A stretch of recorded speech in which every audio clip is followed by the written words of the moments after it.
This podcast was made with an AI voice generator.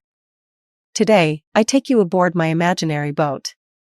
Destination, the Gros horloge, in English the Big Clock Monument, to answer a question I am often asked during my tours. Why in French, the Big Clock Monument is masculine and not feminine? The answer is very simple. This is due to the transition from Latin to French, and to the evolution of the French language.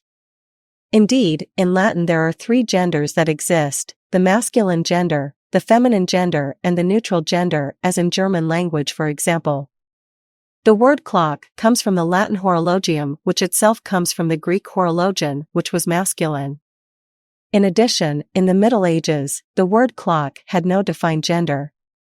As for the French language, it was from the 16th century that we began to want to fix the genders of words, and it was in the 17th century that we fixed that of clock, which became feminine.